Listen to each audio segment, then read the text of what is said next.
Chegamos aqui no momento Breakpoint para contar para você um caos, seja da nossa vida pessoal ou particular ou profissional, enfim. E hoje resolvemos contar uma história aqui que eu acho que é interessante para muitas pessoas, né? Como é que nós conseguimos concluir a faculdade mesmo sem grana? Porque a grana era apertadíssima. Nós começamos na faculdade, entramos em 99 e a gente casou logo ali depois em 2002. Então a gente já estava cursando. Realmente a gente não tinha a grana toda para fazer o curso inteiro, né? Não, e nem mesmo a grana toda para pagar a mensalidade, né?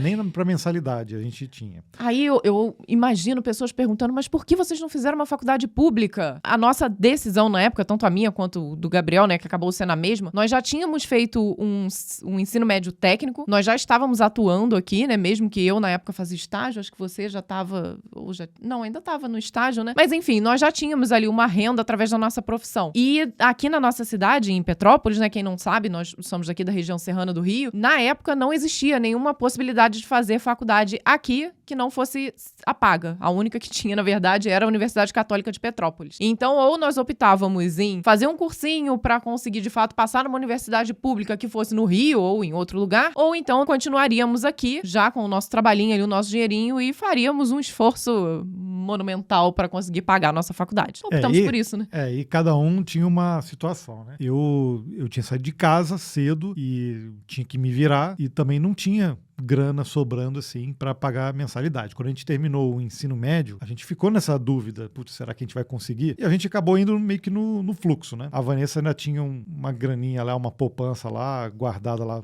do pai dela, né? Que também não pagava um ano de faculdade, né?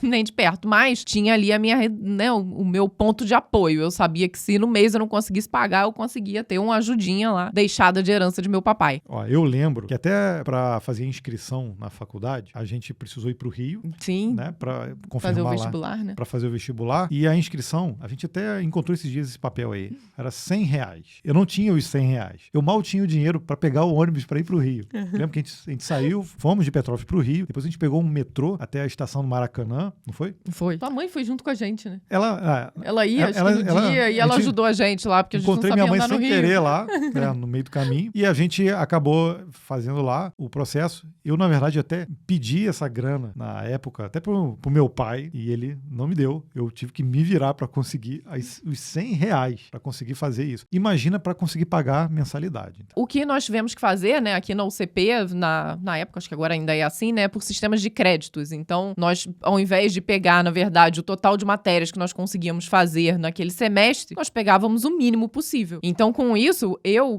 que supostamente deveria me formar em 4 anos, me formei em 6 anos e meio. Então eu levei esse tanto todo a mais justamente porque eu não tinha como pagar a mensalidade cheia. Então o desconto fui eu que fiz, né? A gente fazia um número menor de matérias. Isso aí. E eu, no meu caso também, eu concluí em 6 anos. E aí, assim, chega no 2º, 3º ano, tu já quer jogar toalha. Porque não é só a grana, é todo aquele processo que a gente sabe, que é cansativo terminar uma faculdade. Muita gente desiste. Então imagina ficar 6 anos ali dentro, 6 anos e meio ali dentro. E aí, no final, eu lembro que eu até fiquei esses 6 meses a mais, porque já não tinha grade que encaixava, né? Porque já tinha mudado o currículo no meio do caminho e eu tinha que fazer matérias que estavam na dependência de uma de outra, eu não conseguia mais encaixar o horário. E eu fiquei 6 meses a mais por conta disso na faculdade. Eu também fiz várias matérias em outro curso, porque em outro prédio, inclusive, aí, Gabriel, né?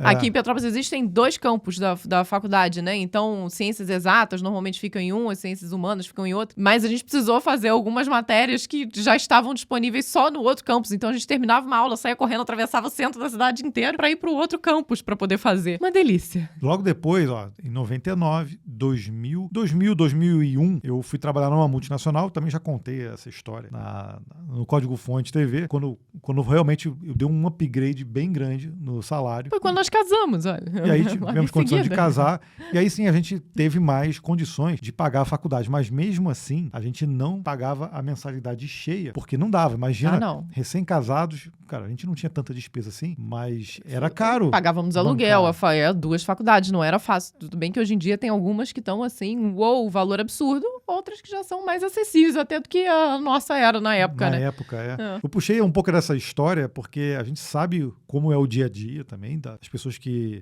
cursam faculdade, a gente sabe da dificuldade que é, não só o dia a dia ali do estudo, da dedicação, mas também às vezes para conseguir bancar isso, né? E muita gente olha pra gente pensando, mas alguém pagou pra eles, deles. Aí falei, não, cara, todas as mensalidades a gente teve que bancar. Isso, acabamos de triturar todos os boletos pagos aqui. Recentemente, a gente fez uma faxina aqui de documentos e detonamos todos esses boletos aí. Então, rolou assim, não rolou nenhuma nostalgia, não. Não de pagar boleto, né?